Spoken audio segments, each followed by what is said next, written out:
Get the rocket ready. Why preparation matters.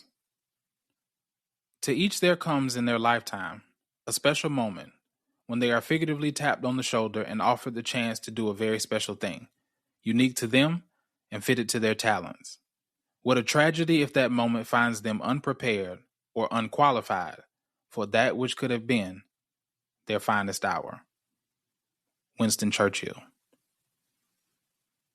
We spend a lot of time asking God for more opportunity, more influence, more responsibility, more success, bigger platforms, greater impact.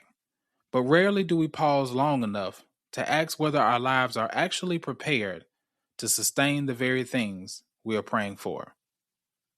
I heard it put this way: get the rocket ready before you light the fuse. And as I've been sitting with this thought, I couldn't help but think about the life of Jesus. In the Gospel of Luke, chapter 2, verse 52, Luke gives us a fascinating detail about Jesus before his public ministry ever begins. And Jesus grew in wisdom and stature, and in favor with God and man. That verse has always intrigued me because immediately after this moment, Scripture goes silent. From roughly age 12 until age 30, we know almost nothing about the life of Jesus. 18 years of hiddenness and preparation, during which the one who would eventually change the world was not preaching sermons, gathering disciples, or performing miracles. Think about that for a second. With only 3 years of public ministry, Jesus spent far longer preparing than performing. This can be a challenge for us to emulate because we live in a culture obsessed with visibility. We celebrate the launch. We applaud the platform. We admire the success story.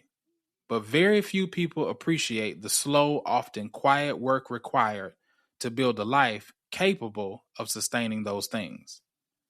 We want what comes next while ignoring what needs to happen now. But small issues on the ground become big issues in the air.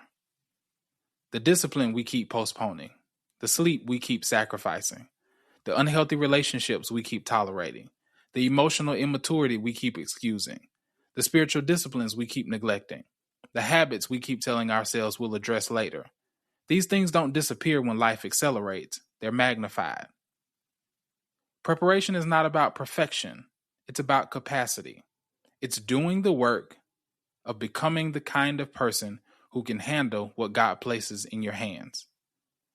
I've been learning this lesson personally as I've been planting Kingdom South.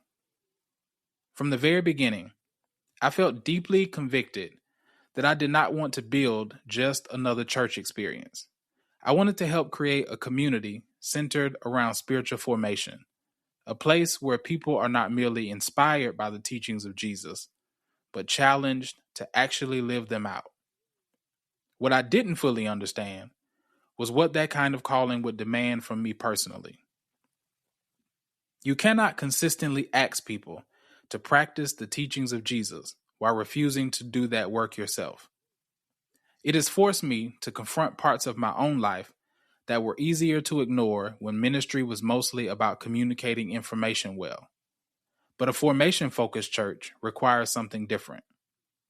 It insists that the person delivering the message is also being shaped by it. Not simply building the thing, but building the person to build the thing.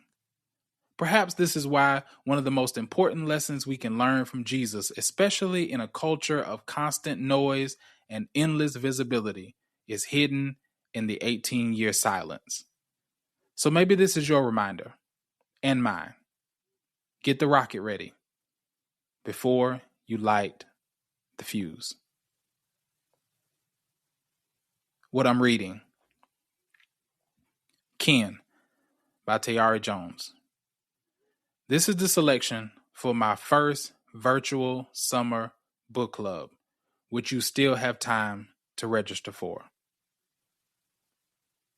What I'm listening to: Raging Moderates. This episode is titled Explosive Trump Secrets Exposed in New Book. It's really good, and not for the reason you may think. I've been intrigued by what people find so intriguing about Trump and this episode helped me with that. What KS is up to. Sunday starts our summer series, KS at the Movies. It's our attempt to copy Jesus' illustrative genius by using movies as modern-day parables. Week 1, Creed. I'm a boxing fan, so this was an easy choice for a teaching tool, especially since this year's theme is radical warfare. What isn't easy is learning that the enemy within you is much more powerful than the one around you. Following Jesus is hard. Don't do it alone.